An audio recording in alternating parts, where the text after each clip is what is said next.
Fra le infinite stelle che costituiscono l'universo della creazione, brilla la costellazione della pittura, emblematico specchio della storia dell'umanità.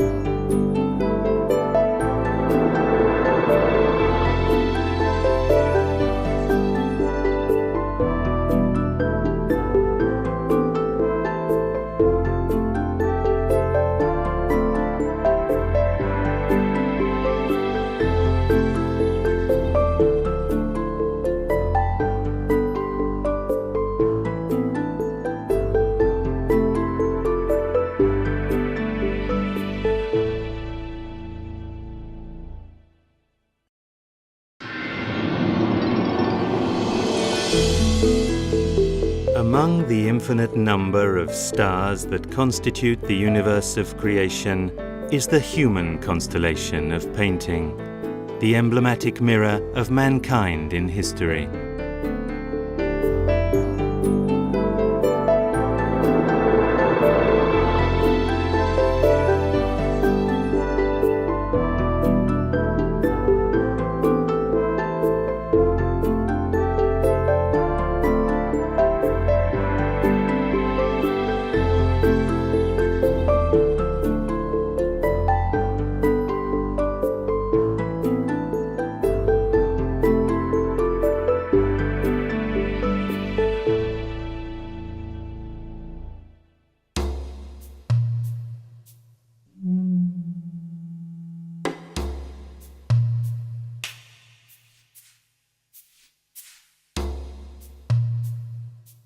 One of man's earliest obsessions was to capture and depict the world about him. This he managed to do for the first time around 25,000 years before the birth of Christ.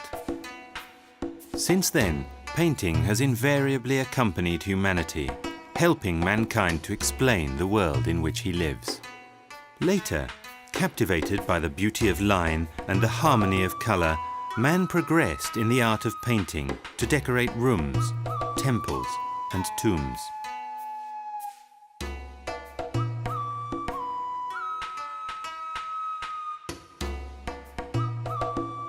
To this end, he came to master all techniques: fresco and encaustic, mosaics of colored stone or glass tesserae, painting on papyrus and ink on paper. A wide variety of formulae, most of which spread during antiquity and, thanks to Rome, to the confines of Western civilization.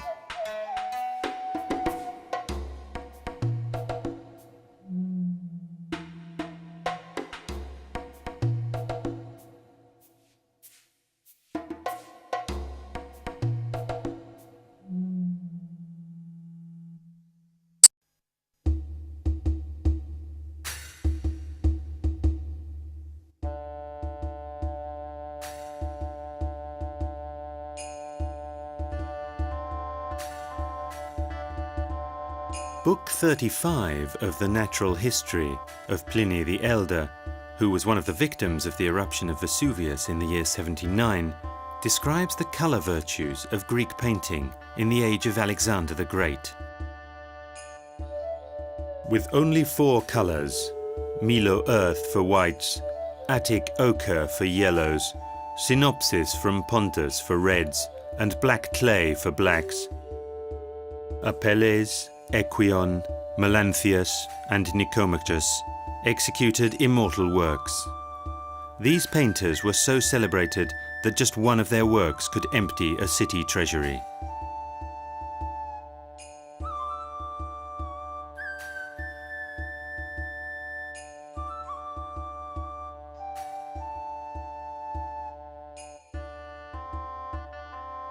Now that purple is used to paint murals, and India sends us the mud from its rivers and the blood of its dragons and elephants, painting no longer produces masterpieces.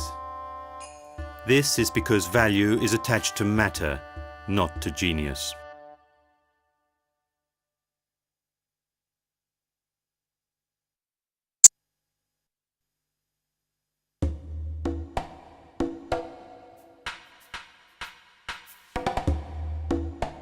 The evolution of mankind has been given visual form in a rich pictorial repertoire. From the most primitive tribal society to the complex social organizations of Egypt, man has never ceased to express his view of the world and his beliefs.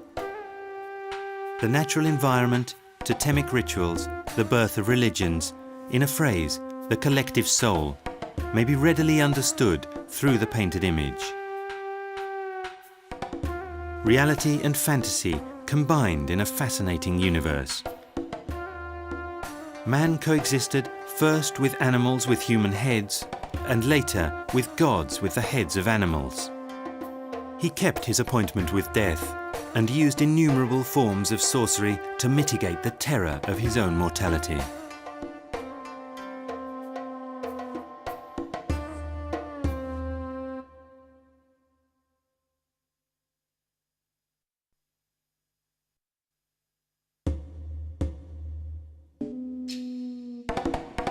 Thousands of years ago, primitive man traced out the indescribably lifelike image of the fearful beasts that lurked in wait for him.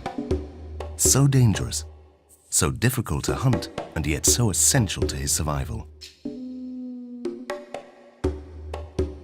Man's artistic skills enabled him to depict deer, bulls, and bison on the rock face, in the depths of caves and grottos. The desire to possess them, and the passion he invested in the endeavor, are clearly visible in the liveliness of the forms. Primitive man believed that if he possessed the image of the wild beast, he also possessed its spirit, and would inevitably also come to obtain its body. Tribal magic was based on the belief that the imaginary may also become real through a mere act of will.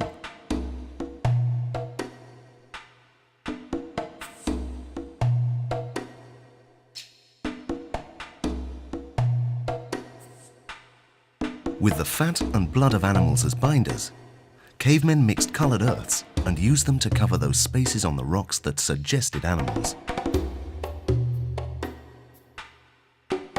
A bulge or hollow would serve to endow his images with greater bulk or volume.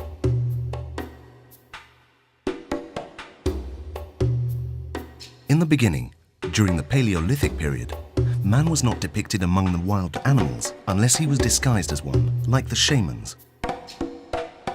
This kind of painting is known as the Cantabrian Aquitanian School because it developed mainly in these areas, particularly in Altamira in Spain and Lascaux in France.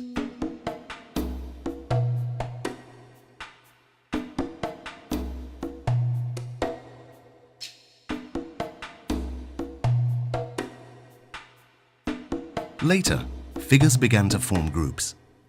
Men and women were depicted approaching herds of deer, and the magic ritual no longer needed to be hidden in the depth of the cave, but came out into the open air.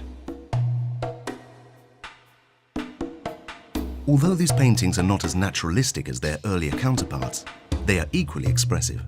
They belong to what is known as the Levantine School, the best examples of which are to be found in Cogul, Alpera, and Minatera.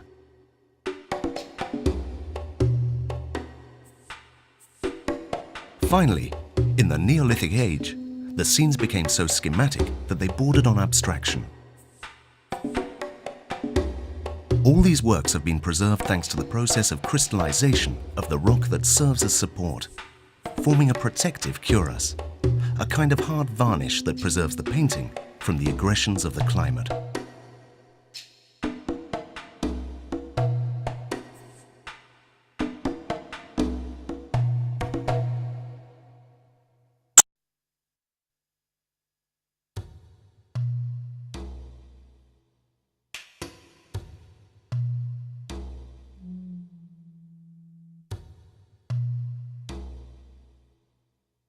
The caves of Altamira in Spain and Lascaux in France are the great sanctuaries of prehistoric painting. They date from the Magdalenian period, which is when the transition from the first vestiges of monochrome to polychrome images occurred. Blacks, reds, yellows, and violets predominated.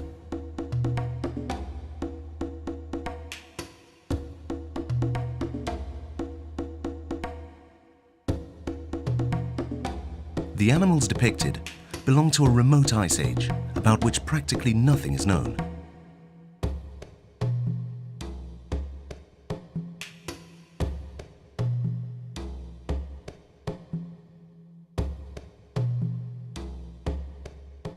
Reindeer and bison, bulls and wild horses parade at random against the natural background of the rock, asserting their individuality and confirming the magical power that their mere presence generates. Although these were objects of desire for primitive man, when we contemplate them today, they inspire a certain ancestral awe and deep reverence.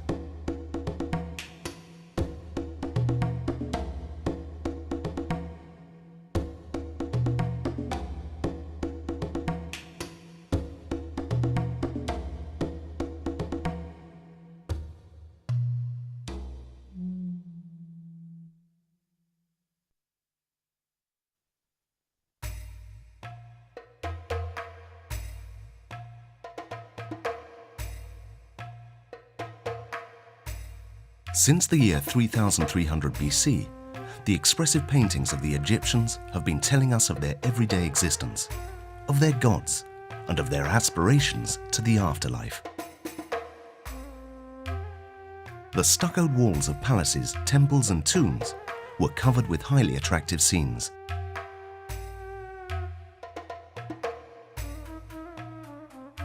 The figures obey what is known as the Law of Frontality, by which men and women are depicted as walking in profile with their shoulders turned frontwards.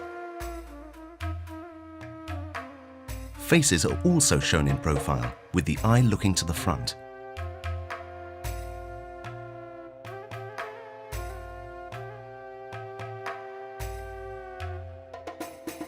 The setting against which these figures move is normally divided into registers, that is, horizontal strips in which peasants, shepherds, and fishermen hasten in their work so as to supply the dead person with the provisions he or she would need in the afterlife.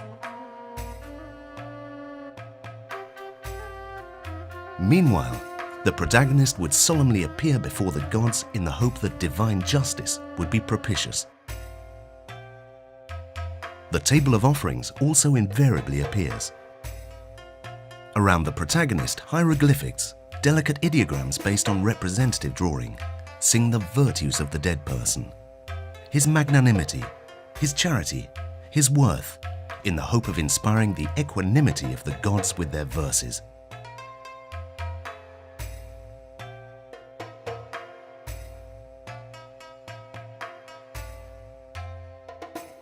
Throughout the New Empire and the Saite period, the Book of the Dead provided the formula with which to convince the gods of the goodness of the dead.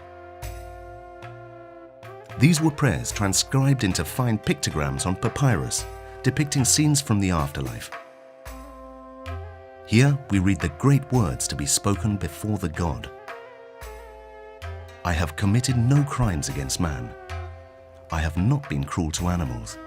I have not sinned in the palace of truth. I have not attempted to know what must not be known. I have done no evil.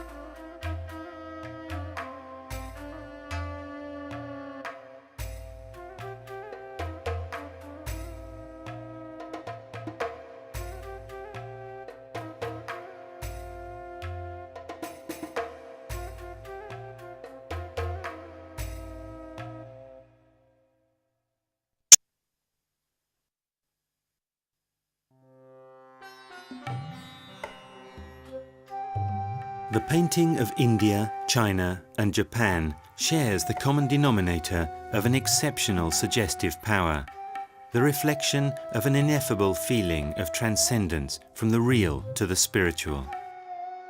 For this reason, they created in their works a super-real world of living figures, which were the shadows or ghosts of the real characters they were meant to represent. Fantastic visions in which figures and landscape merge and in which living nature, which dominates the elements, such as snow, wind and rain, reveals all its overwhelming force. A fascinating universe in which sensitivity, poetry and subtlety are the alpha and omega of art.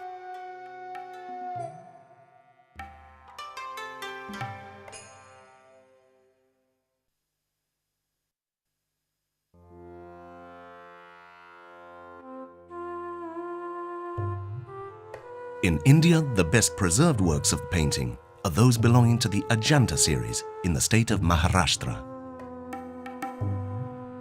The Ajanta mural paintings are in sacred caves that stretch over half a kilometer on the banks of the river Vakora and were discovered early in the 19th century.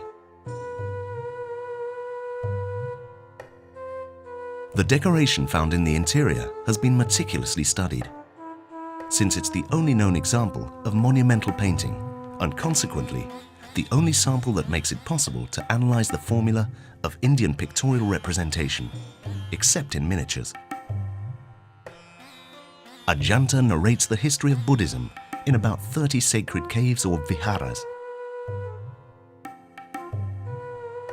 The figures are treated with exceptional delicacy and expressiveness, and the composure and adornment of the figures are truly majestic.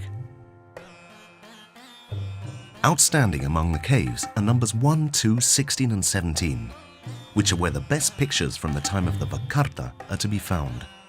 This people dominated the Maharashtra region from the mid-3rd century until halfway through the 6th century.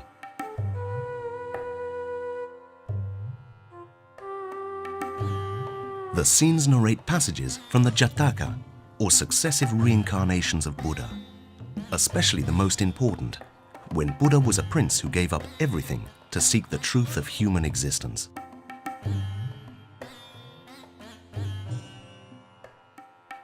In the Vihara, or sacred cave number 17, can be found animal and plant decoration, which spreads all over the ceiling. In this cave, special importance is attached to the borders that separate the registers, by means of which greater ornamental richness is obtained. Indeed, this cave resembles a royal hall. This evocation of the sumptuous, relaxed, permissive world of palaces has transformed Ajanta into a veritable museum and an exceptional sample of the sensuality full of innocent fantasy of the art of India.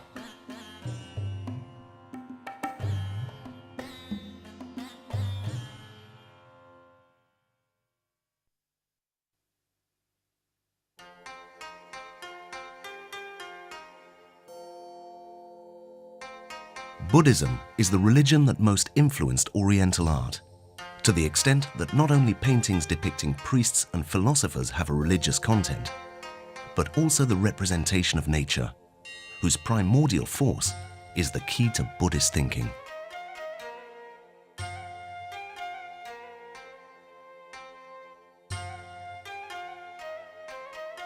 "2,500 years ago, Buddhism spread from India through China to Japan, where it was unhesitatingly adopted. Artists depicted Buddha sitting in meditative pose beneath the Bodhi tree.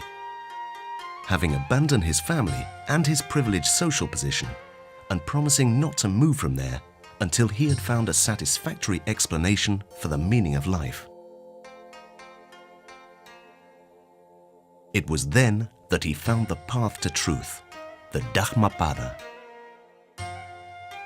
Avoid all evil actions, increase the seed of good works.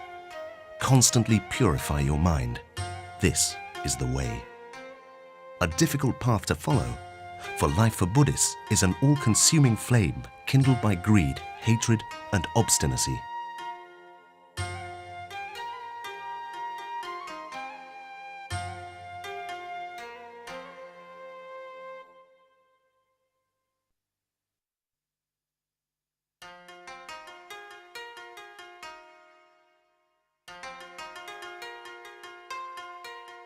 Painting is the art in which China and Japan shone from the very outset, decorating kakamonos, or paper rolls, screens, partitions, and silk with watercolors.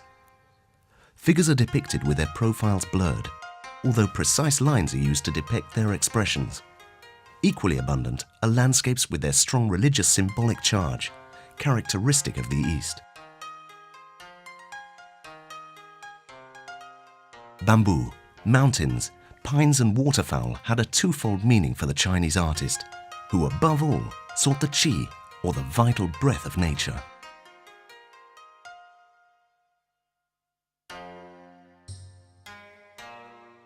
From the end of the 15th century, the Japanese school flourished on the basis of the influence of Chinese painting. Thus, Tosa Mitsunobu and his son-in-law Kano Motonobu created a landscape school that literally obeyed the rules they established until well into the 18th century.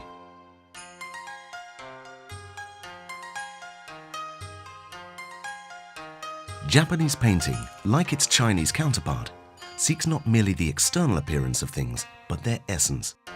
Thus, through the landscape, it depicts the different seasons of the year, and by extension, the pulse of nature. Later, European painting came to exercise greater influence, which gave rise to a new interest in perspective, as we can see in this view of Mount Fuji, engraved on wood by Katsuchika Hokusai. Although early in the 19th century, there was a return to the poetic landscape, using isolated elements such as waving branches to create a lyrical, abstract vision of nature.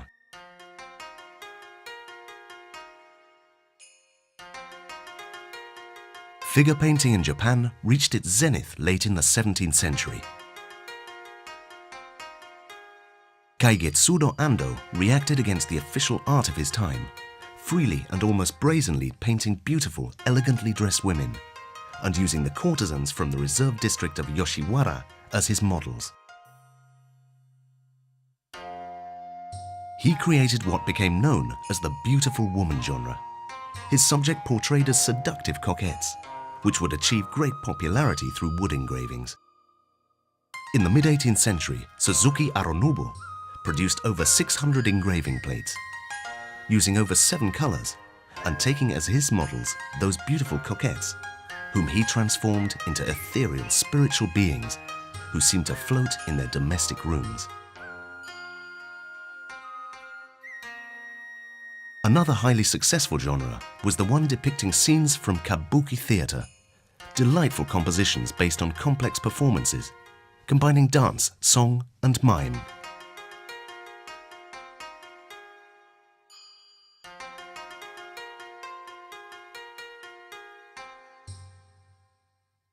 In 1629, women were banned from performing, and male actors acquired major prestige, often being the subject of portraits to give rise to a new painting genre akin to caricature, since their stereotyped gestures made them easily recognizable.